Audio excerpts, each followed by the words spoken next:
What's up, guys? Technician Gamer here, continuing the Gears of War series.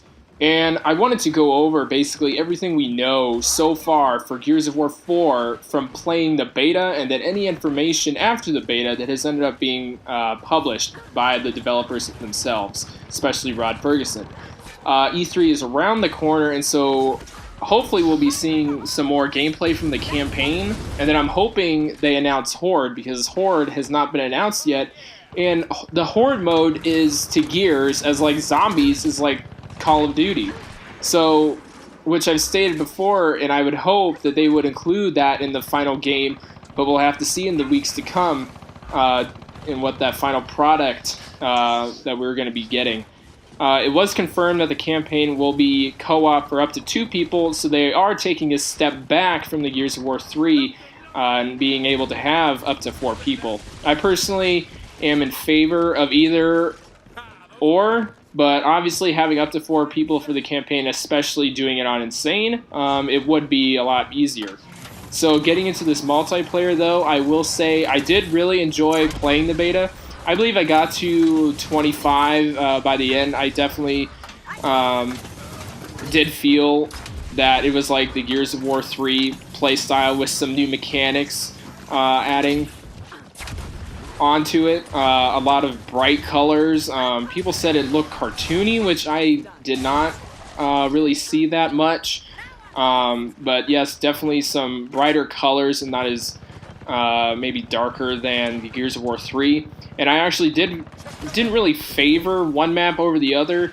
I actually liked them all equally. The Lancer felt great. It definitely did not feel like overpowered or anything like that.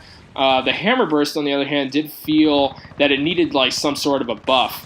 And then the Gnasher, well, I mean, it's the Gnasher. I mean, it destroys everyone, especially if you know how to handle it well. In the latest multiplayer trailer that was released a few weeks back, we did get to see the Retro Lancer making its return, but we didn't get to use it in the beta, unfortunately.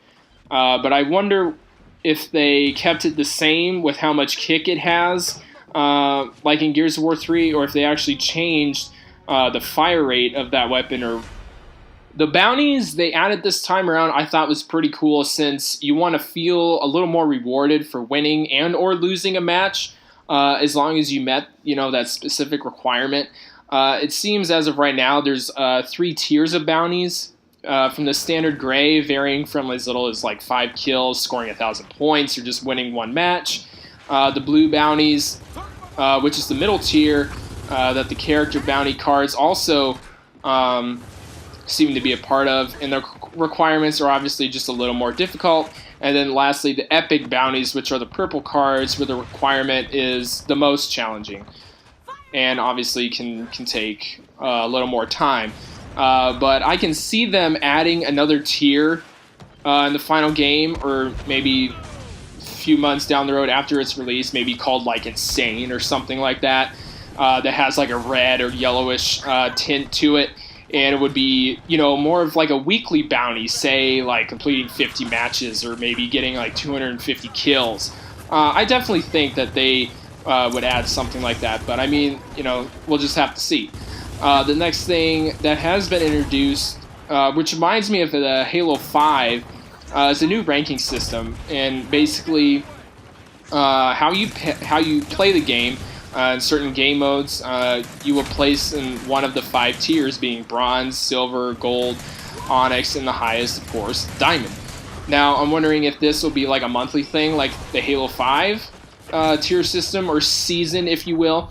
And by the end of the month, depending on where you place, at the end, you'll get rewards, such as bounty cards, weapon skins, character skins, all that good stuff. And then, speaking of the unlocks, it was confirmed that there would be microtransactions for Gears of War 4, some from previous installments and what's going on in other games. If you wish to compare, Call of Duty has their infamous supply drops. Halo 5 now has the requisition packs and so on. And how that loot case, if you will, that you unlocked at level 20 in the beta, I would assume that we will have the option to be getting our hands on being able to buy these loot cases, 3, 10, however, they decide to do that. But otherwise, we'll probably unlock these through obviously playing the game, completing challenges, even earning them in the campaign, even for completing a mission and so on. The last thing here that I wanted to mention is the maps. The maps the Coalition have prepared will be in some sort of rotation, and these new maps will be added, and then the others that were previously added beforehand will be taken out. The good thing this time around is we get 2 maps a month for a year, and if you have a season pass, you will have permanent ownership, obviously, of those maps. I like this approach, especially for Gears, because I'm always excited, for the next DLC map pack to come out, and I hate waiting, the 2.5 up to 3 months for, the DLC. So getting these 2 maps a month is something I really like that they're going to be doing this time around. And on that note, I do hope that they do yet another remake of Gridlock like we got in Gears of War 3, and then also Gears of War 2. Because that's that map for that game. I mean, it's like the baby of Gears of War when it comes to like multiplayer.